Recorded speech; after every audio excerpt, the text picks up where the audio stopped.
A system designed to prevent direct military confrontation between Iran and the United States has just failed. Iranian missiles have been launched toward U.S. military bases in the Persian Gulf region. These bases exist for a specific reason: to prevent exactly this type of attack. Their presence is supposed to deter adversaries by signaling that any strike against American forces would trigger overwhelming retaliation. Yet missiles were fired anyway. To understand why this moment matters, it is necessary to understand what those bases represent in strategic terms. They are not simply military installations scattered across the Middle East. They are part of a network designed to control escalation, monitor regional threats, and maintain stability across one of the most strategically important regions in the global energy system. Several U.S. bases operate across the Gulf region, including facilities in Qatar, Bahrain, Kuwait, Iraq, and the United Arab Emirates. These locations allow American forces to deploy aircraft, missile defenses, surveillance systems, and rapid response troops within minutes of potential crisis zones. Forward deployment is a military strategy where forces are positioned close to potential conflict areas rather than inside the homeland. The purpose is speed. If a crisis emerges, aircraft can launch quickly, naval fleets can reposition rapidly, and defensive systems can respond before a situation escalates beyond control. This network also serves another purpose: deterrence. Deterrence is the strategic idea that the threat of retaliation prevents an adversary from attacking in the first place. When American forces are stationed close to potential flashpoints, any hostile action risks immediate confrontation with the world's largest military power. In theory, this discourages attacks. However, deterrence does not eliminate conflict entirely. Instead, it creates a system where rivals test boundaries, probe defenses, and send signals through controlled escalation. A missile strike is one of the clearest forms of that signal. Ballistic missiles are weapons designed to travel long distances at extremely high speeds. After launch, they follow a high arc through the atmosphere before descending toward their target. Depending on the missile type, they can travel hundreds or even thousands of kilometers. In recent years, Iran has invested heavily in its missile arsenal. The country views missile forces as a critical tool for balancing against stronger conventional militaries, such as the United States. While Iran cannot match American air power or naval strength, missiles provide a way to threaten military infrastructure across the region.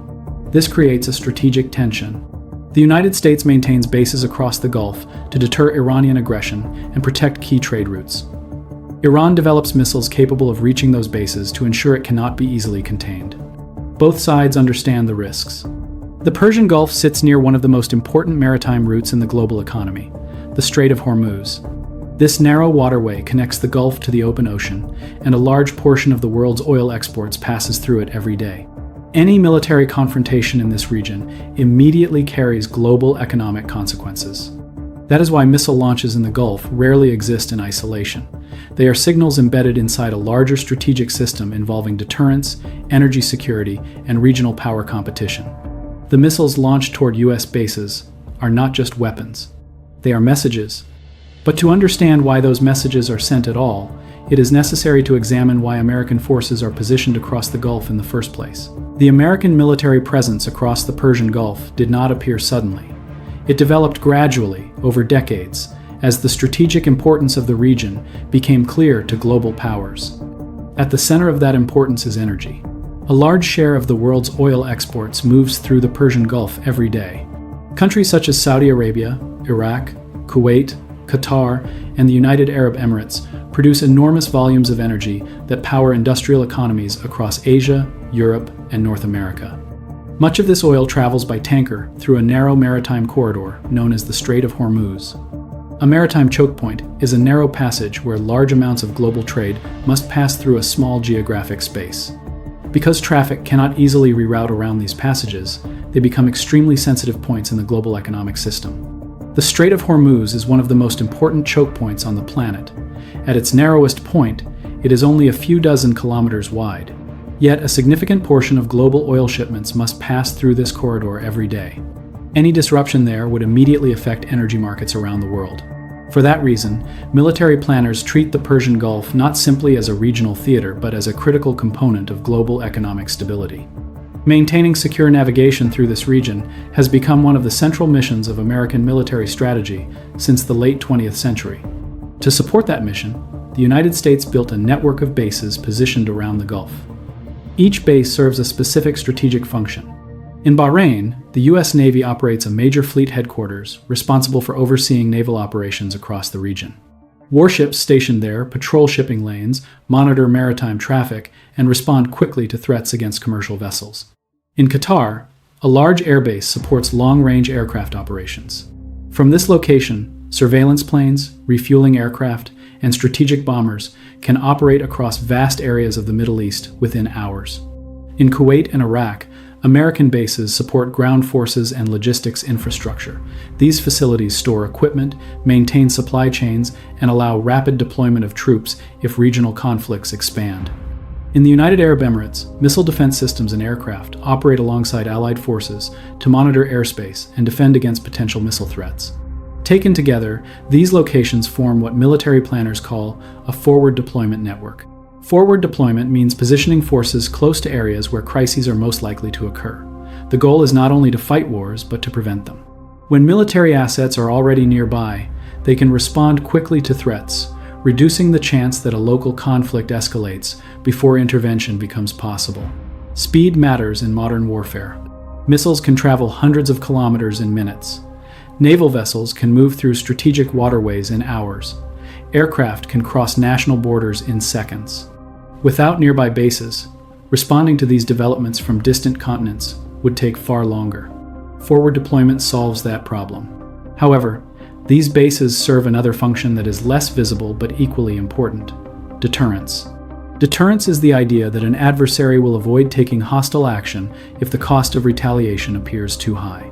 By placing American forces across the Gulf, the United States signals that attacks on regional infrastructure or shipping routes would quickly trigger a military response. The presence of aircraft carriers, fighter squadrons, missile defenses, and naval patrols creates a visible reminder of that capability. Yet deterrence is not a static system. Rivals constantly test its limits. When states develop new weapons or change their strategies, the balance that deterrence relies on begins to shift. One side introduces new missile systems, the other side upgrades defensive technologies. One side increases military deployments, the other searches for ways to bypass them. Over time, this process creates a strategic competition.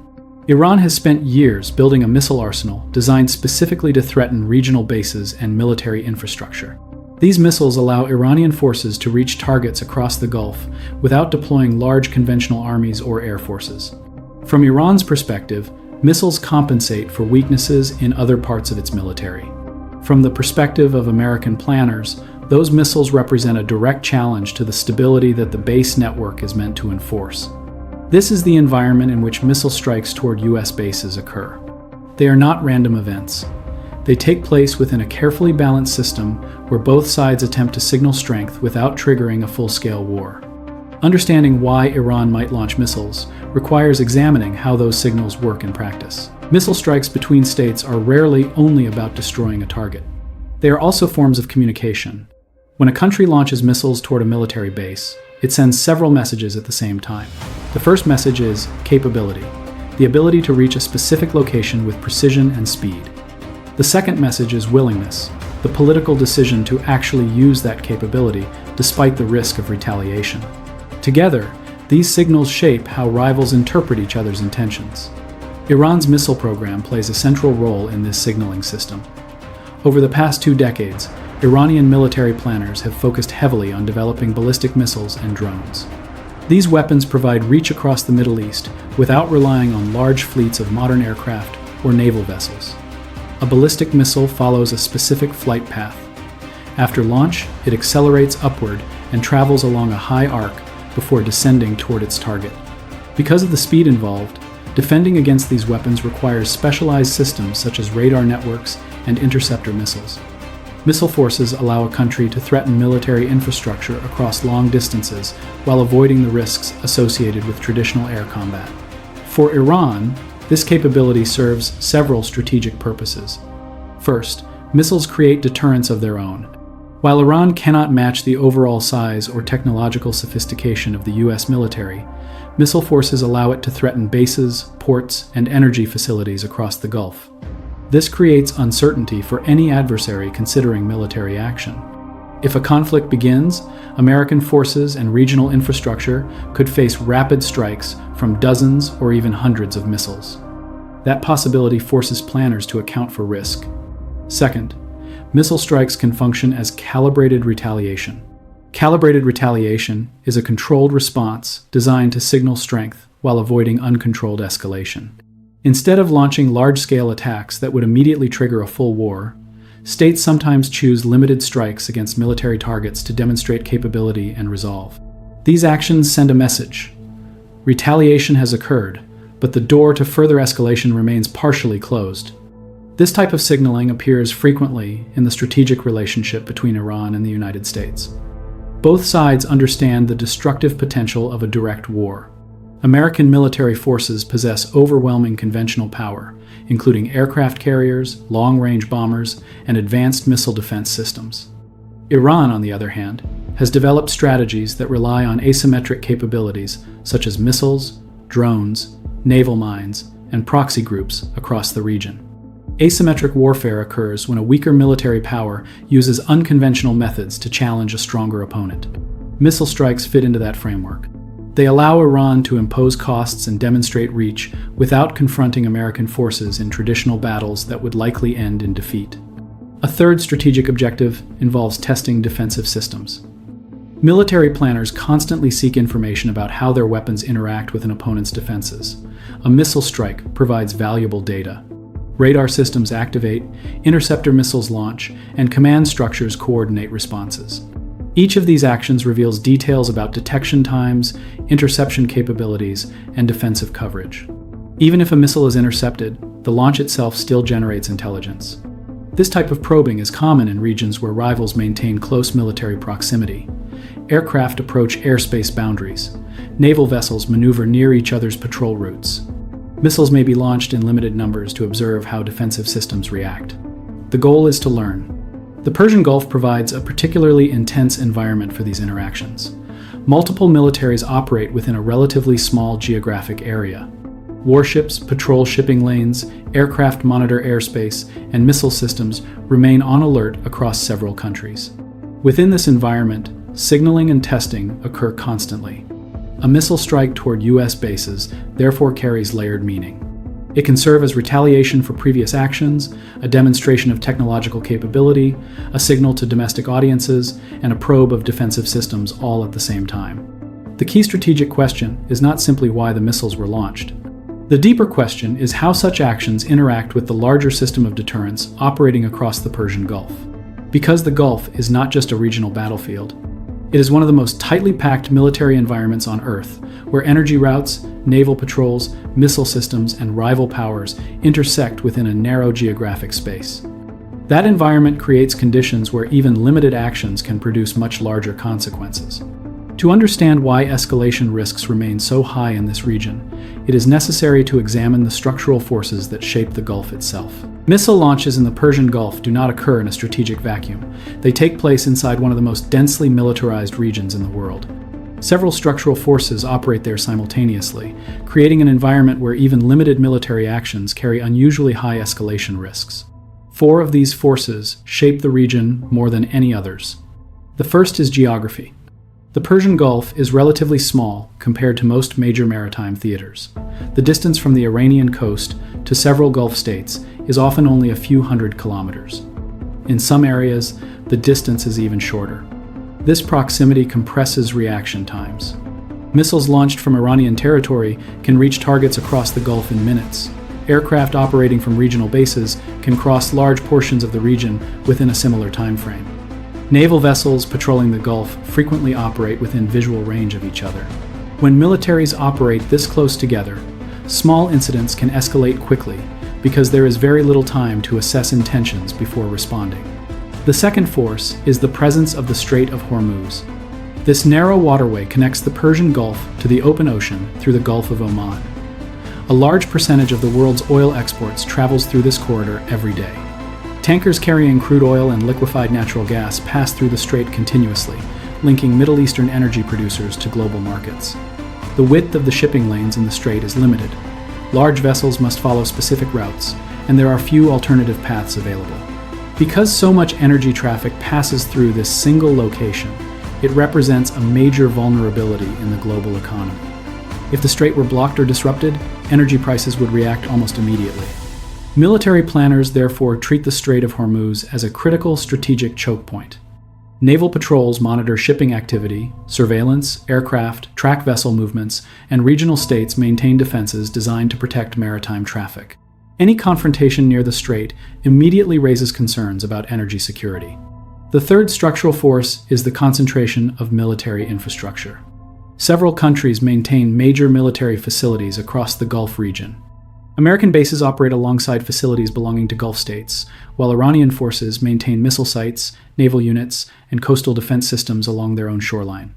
Each of these assets performs defensive roles within national strategies. However, when multiple militaries operate within a confined geographic area, the density of equipment increases the chance that incidents will occur. Warships patrol narrow waterways. Aircraft operate in overlapping airspace. Missile systems monitor the same areas of the sky. This creates a crowded operational environment. In such conditions, miscalculation becomes a constant concern. A radar detection may be interpreted incorrectly. A naval maneuver may appear threatening to another vessel. A missile launch intended as a limited signal may be interpreted as the opening phase of a larger attack. When reaction times are short, misunderstandings can escalate quickly. The fourth force shaping the Gulf is the presence of proxy conflicts across the region. Proxy warfare occurs when states compete indirectly by supporting allied groups rather than fighting each other directly. These groups operate in several areas surrounding the Persian Gulf, including Iraq, Syria, Yemen, and Lebanon. Because these actors receive support from larger states, their actions can influence regional stability. A strike by a proxy group against a military base or shipping vessel may trigger retaliation against the state believed to support that group.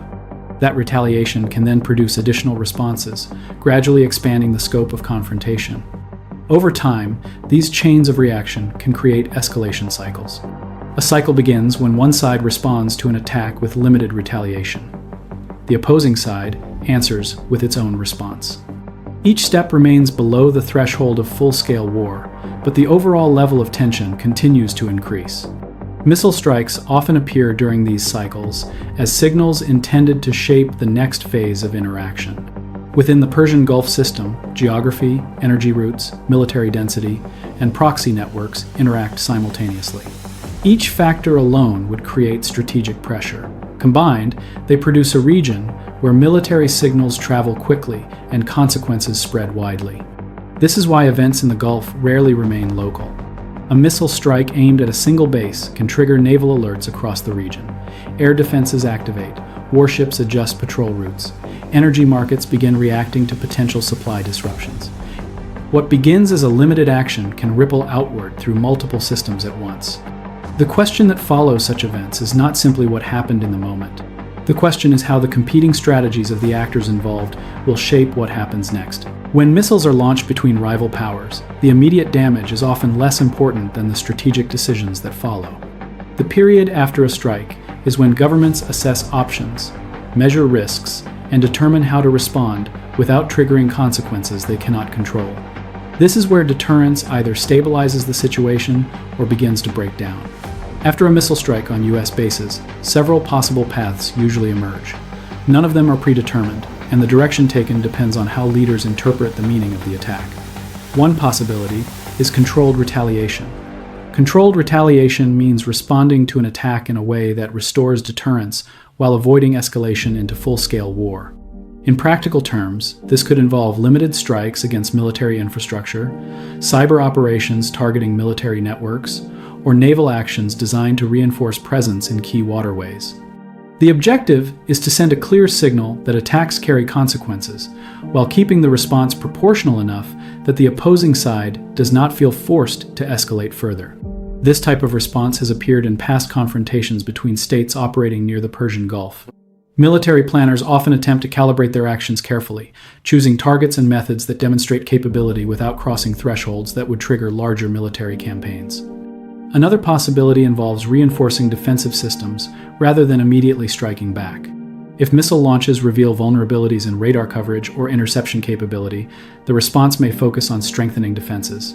Additional missile defense batteries might be deployed, naval vessels may reposition to provide expanded coverage, and air patrols could increase to monitor regional activity more closely.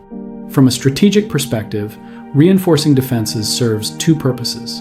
First, it protects military personnel and infrastructure from additional attacks.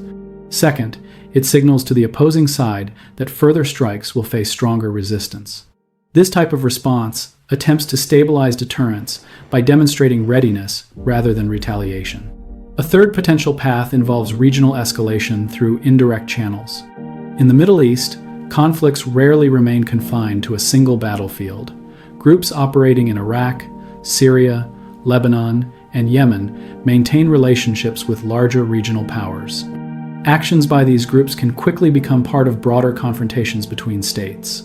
For example, a missile strike toward a base could be followed by attacks against shipping vessels in nearby waters, drone strikes against military facilities, or rocket launches carried out by allied groups in neighboring territories.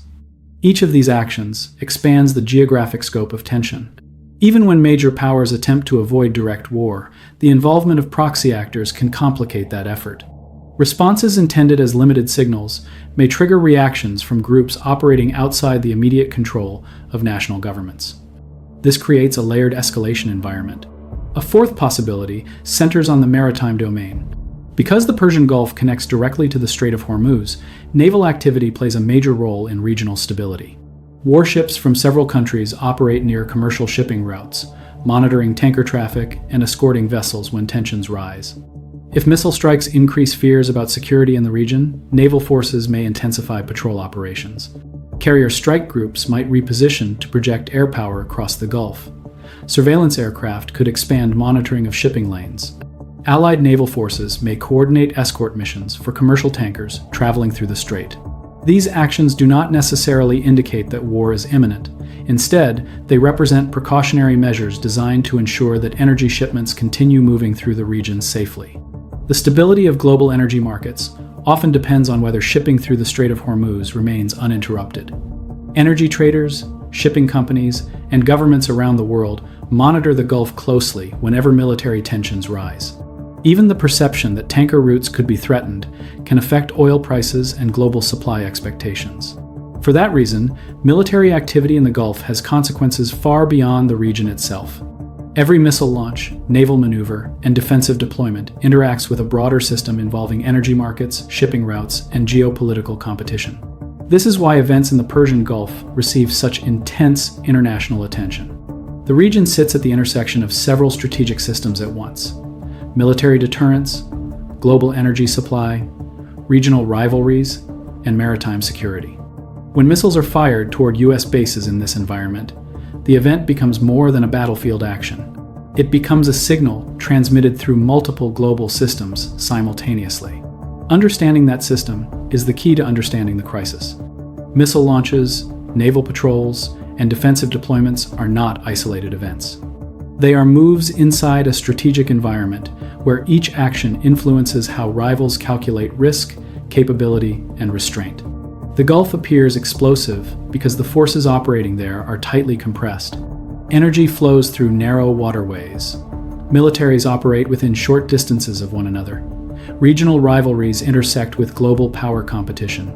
In such an environment, even a single missile launch can carry strategic weight far beyond the immediate target. And the balance between escalation and restraint will determine whether the system stabilizes or moves closer to a larger confrontation.